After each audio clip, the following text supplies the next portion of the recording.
Il a fait un tweet. C'est important de le dire. Il a fait un tweet. Et en tant que tel, ce n'est pas le tweet qu'il a fait qui pose problème. C'est plutôt les conséquences du tweet. On est d'accord. Mais ces conséquences, encore faut-il que ces conséquences-là soient juridiquement condamnables. Je ne sais pas si on se comprend. Or, qu'est-ce que nous dit le procureur? Il a fait un tweet dont les conséquences ont entraîné un trouble à l'ordre public. Et on vous a expliqué très clairement qu'en aucun cas, le tweet qui a été fait par notre client n'a pu avoir comme conséquence les troubles à l'ordre public. C'est important. Donc, si ce n'est pas le cas, on va nous dire que c'est juste parce qu'il fait un tweet qu'il peut être condamné, qu'il peut être d'abord poursuivi et ensuite condamné et enfin écroué. Donc, il y a quand même un problème. Et c'est tous ces aspects-là que nous avons soulevés devant le juge. Ensuite, nous avons mis en cause la compétence du tribunal. La compétence du tribunal pour connaître même de l'affaire. Et à ce titre-là, nous avons soulevé des exceptions de nullité. Donc, nous demandions au juge de se prononcer sur ces exceptions avant de vouloir rentrer même dans le fond du dossier. Parce que dès l'instant où nous, on soulève la compétence du juge, il n'a même pas à se prononcer sur le fond. Puisque la compétence, c'est-à-dire sa compétence matérielle, fait partie d'une règle d'ordre public.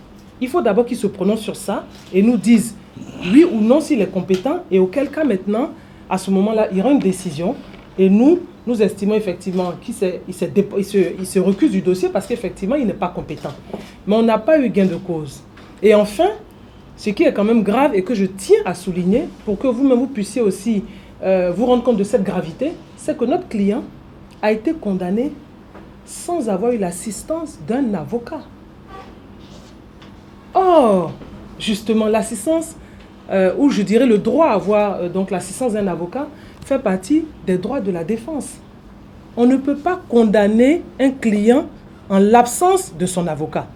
Ce que le président du tribunal aurait pu tout au moins faire, c'est de dire « Je suspends l'audience jusqu'à ce que M. Alain Lobognon, député, se trouve un autre conseil, puisque ceux qui sont partis, ceux qui se sont déportés plutôt, ne sont plus là actuellement. Mais ça n'a pas été le cas. Il y a plusieurs avocats qui auraient pu. Mais il n'a pas demandé ça à notre client. Il a rendu sa décision, effectivement, sur la seule version du procureur. Et c'est très, très grave. Nous avons voulu faire un procès, et comme ça se passe partout, il y a eu une audience qui s'est tenue. Donc, il était bon que les avocats fassent le compte-rendu, je dirais, un peu de ce qui s'est passé, de l'audience. Pour que les Ivoiriens, et au-delà des Ivoiriens, tout le monde sache ce qui s'est passé. Notre but et notre objectif ici n'est pas de refaire le procès, pas du tout. Je veux dire, notre client a été condamné, mais nous, il était important qu'on vous explique les raisons sur lesquelles nous sommes fondés pour demander effectivement que ce procès, d'abord qu'il n'ait pas lieu, mais que même s'il avait eu lieu, comme vous l'avez constaté vous-même, il devait aboutir à une relaxe de notre client. Et il fallait qu'on vous donne les éléments de droit pour expliquer que voilà le sens dans lequel nous souhaitions aller. C'est important, pourquoi? Parce qu'à la suite de l'audience du 29, il y a eu beaucoup de désinformation. Il y a eu la désinformation sur le fait que les avocats aient été récusés. Il y a eu la désinformation même sur le fait que moi j'ai été récusé en tant qu'avocat au barreau de Paris. Alors que mes confrères sont là, pour ceux qui étaient présents, j'ai plaidé. Donc, vous voyez, il était important quand même qu'on vous donne toutes ces informations pour dire que c'est sur les éléments, les points de droit précis que nous avons demandé la relaxe de notre client. Parce que nous étions persuadés que nous ne pouvions que l'obtenir. Malheureusement, nous n'avons assisté qu'à un procès pour nous qui est une parodie, une mascarade de procès. Et mes mots sont bien choisis. Et je l'ai dit le jour même à la sortie donc, du palais, et je le redis, je confirme que c'est une mascarade, une parodie de justice. Donc nous n'avions pas voulu nous associer à cette parodie, donc nous rendre complices de cela. C'est pour ça que nous, les avocats, en concertation, nous avons voulu, donc nous sommes déportés. Parce que ce n'était pas un tribunal qui permettait effectivement de donner une issue sereine, de rendre une justice sereine, n'est-ce pas, par rapport à l'infraction qu'on reprochait à mon client, à notre client.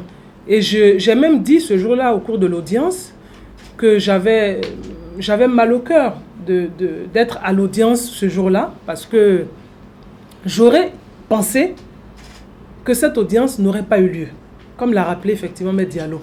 En réalité, le procureur aurait dû user de l'opportunité des poursuites pour dire « je ne poursuis pas cette affaire-là » parce qu'en réalité, il n'y a pas eu d'infraction, il n'y a pas de conséquences effectivement au tweet qui a été fait par le député Alain Lebognon qui exprimait certes une opinion, mais une opinion quand même qui était fondée sur des éléments précédents, à savoir que quand on se souvient de ce qui s'est passé, il y a eu plusieurs tweets avant qui ont annoncé, et des messages même sur Facebook, qui ont annoncé effectivement l'arrestation du député Jacques Hérault. Et il n'a fait que relayer une information. Mais l'information qui a été relayée par bien d'autres. Pourquoi c'est lui qu'on poursuit?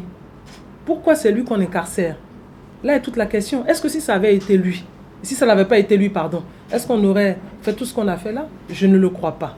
C'est pour ça que nous, on estime effectivement que c'est une parodie de justice et c'est une mascarade. Donc si on veut qualifier ce qui s'est passé à l'audience, c'est une parodie et une mascarade. Pourquoi lui? Justement, on est tous en Côte d'Ivoire. On est quand même, on voit ce qui se passe dans l'actualité politique. On se rend bien compte, et je crois qu'on ne va pas se mentir, sans vouloir préjuger effectivement de la position des magistrats. Comme l'a rappelé effectivement tous les confrères ici, ils ont rendu une décision. On ne va pas la critiquer, on va la critiquer devant la cour d'appel. Mais on peut quand même dire qu'il y a un fait qui est objectif. Il a quand même des liens avec le président de l'Assemblée nationale. C'est la première des choses. On peut dire aussi qu'effectivement, nous sommes dans une situation politique aussi tendue. Donc, qu'on le veuille ou non, je crois que chacun d'entre vous ici le constate, le conçoit. Donc, à partir de ce moment-là, on n'est pas étonné que ce soit lui qui soit poursuivi et non une autre personne. Ça, c'est le premier point. Deuxième point, on estime aussi qu'effectivement, il fait partie d'un mouvement MVCI, un mouvement qui est proche aussi du président de l'Assemblée nationale. Donc, pour toutes ces raisons-là, on n'est pas surpris que ce soit lui et non un autre.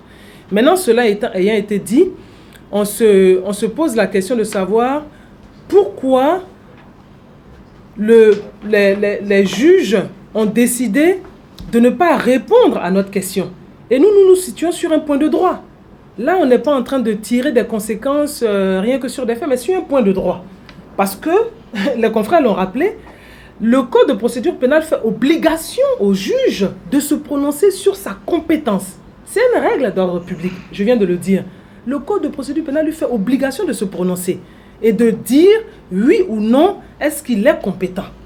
C'est tout simplement ce qu'on lui demandait. On ne lui demandait rien d'autre. Donc, à partir du moment où il estime qu'il n'est pas compétent, il dit « je ne suis pas compétent, je ramène l'affaire devant le juge qui est compétent ». À ce moment-là, on serait allé devant le juge compétent et on aurait débattu de l'affaire. Mais non, il dit non seulement je ne réponds pas à votre question, mais je décide de condamner votre client bien qu'il soit seul et qu'il n'ait pas eu l'assistance de son conseil. Non seulement de ceux qui se sont déportés, mais d'un autre conseil. Donc c'est ça que nous critiquons, et ça c'est critiquable. Nous sommes surpris de l'audience d'abord, qu'il y a eu une date d'audience qui a été fixée. Bon, on peut à la limite dire que la date d'audience a été fixée alors même que l'Assemblée nationale ne s'était pas encore réunie en son bureau pour prendre cette décision-là. Mais dès l'instant où le procureur a reçu notification de la décision de l'Assemblée nationale, en réalité, cette audience n'aurait pas dû voir le jour. Et c'est ce que je vous ai expliqué. Elle n'aurait même pas dû voir le jour parce que dans une autre affaire, exactement le 29 janvier 2018, un autre député de l'Assemblée nationale avait fait l'objet de poursuites en flagrant délit. Et ensuite a été donc écroué à la MACA. Il a fait l'objet d'un mandat de dépôt, ensuite écroué à la MACA. C'était exactement le même cas. Et ce député-là, dès l'instant où le procureur a reçu la décision du bureau de l'Assemblée nationale, il a interrompu toutes les poursuites et le député a été donc relaxé. Un 29 janvier. Et figurez-vous que lorsque la décision a été prise au niveau du bureau de l'Assemblée nationale, c'est un vice-président qui présidait les travaux. Et je l'ai rappelé d'ailleurs.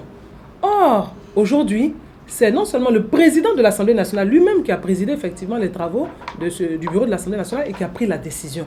Donc nous avons été, fort étonnés que malgré cela, notre client a été jugé à cette audience du 29 que vous avez tous suivi. Donc c'est important de le dire. Et quand on parle de parodie, de justice, ou alors de mascarade, en tout cas pour ce que nous avons vu, on ne le dit pas parce qu'on veut faire de la politique, pas du tout. On ne le dit pas dans ce sens-là. On le dit parce que c'est une réalité. Vous voyez que même vous, vous êtes surpris. Donc effectivement, à partir du moment où des règles les plus élémentaires du droit de la défense sont violées à ce point-là, quelle est la réponse à toutes ces violations? Si ce n'est de se dire, mais en fait, on n'a pas assisté à une justice sereine.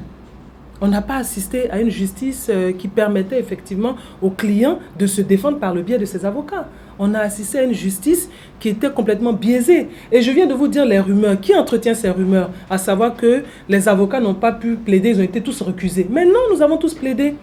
Et puis on n'a même pas été recusés. En réalité, les gens emploient les termes de façon maladroite. On ne recuse pas l'avocat. On peut demander effectivement que l'avocat ne puisse pas se prononcer, prendre la parole, mais on ne peut pas recuser un avocat. C'est un juge qu'on peut recuser, c'est un témoin qu'on peut recuser, mais pas un avocat. On demande qu'il ne prenne pas la parole. Et en l'espèce, dans mon cas, le procureur a voulu s'essayer à cela, a décidé que je ne prenne pas la parole parce que je suis avocat au barreau de Paris. Et j'ai un confrère, un ancien membre du Conseil de l'Ordre, qui lui a rappelé très clairement les règles qui existaient, les règles de coopération internationale qui existaient entre la France et la Côte d'Ivoire.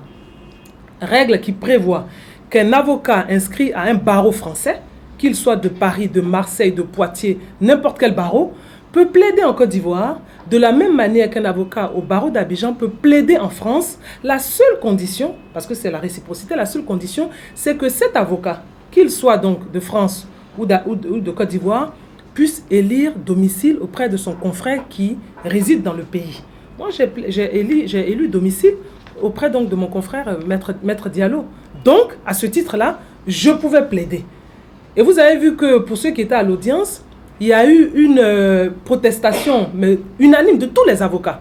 Pratiquement de 35 avocats qui s'étaient offusqués de cela. Et j'ai même rappelé au président du tribunal, parce qu'il est passé outre la question de la requête du procureur pour me demander de plaider. Je lui ai dit non, il était quand même important que je revienne là-dessus. Pourquoi?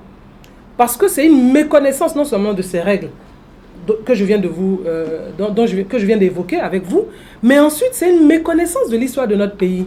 Mais Maître Stasi, Mario Stasi, qui est venu plaider dans le dossier concernant l'ancien président Laurent Gbagbo, il était de quel barreau, dites-moi? Il était de quel barreau? Du barreau de Paris. Donc lui, il a le droit de plaider, et moi, je n'ai pas le droit de plaider. Donc, vous voyez, à partir de ce moment où, pour de simples questions de plaidoirie d'un avocat, c'est remis en cause, ça augure de ce qui va se passer pour la suite. Donc nous n'avons pas été étonnés de la décision qui a été rendue en l'absence des conseils donc de M. Alain Lobognon. C'est important de le dire, parce que manifestement là, il y a une violation flagrante des droits de la défense. C'est pour toutes ces raisons, enfin, que nous estimons effectivement qu'il y a une parodie de justice. Uniquement de droit, c'est de ça que nous parlons, et pas d'autre chose. Bien sûr, on a évoqué certaines questions, à savoir la proximité entre notre client et le président de l'Assemblée nationale, le fait que la décision du bureau de l'Assemblée nationale n'ait pas été respectée dans ce cas-ci, alors que ça l'a été il y a 1 an, on se pose des questions. Parce que s'il n'y avait pas eu ce cas, à la limite, je me serais dit, bon, ben tiens, peut-être qu'effectivement, c'est parce qu'ils ont décidé que le bureau de l'Assemblée nationale n'avait pas à rendre une telle décision. Mais il y a eu exactement la même chose il y a 1 an, on a libéré le député. Pourquoi, dans le cas de M. Alain Lobognon, on ne le fait pas? L'affaire n'aurait même pas dû faire l'objet d'un procès en justice, premièrement. Deuxièmement, que toutes les règles en la matière de procédure ont été bafouées pour aboutir à une condamnation, mais incompréhensible. Si à partir de là, on ne peut pas dire que c'est un procès politique, je me demande ce qu'on peut dire alors à ce moment-là. C'est bel et bien un procès politique. Parce que si on s'en tenait qu'au droit, comme nous l'avons voulu, en regardant les règles du droit, franchement, notre client ne devait pas être condamné.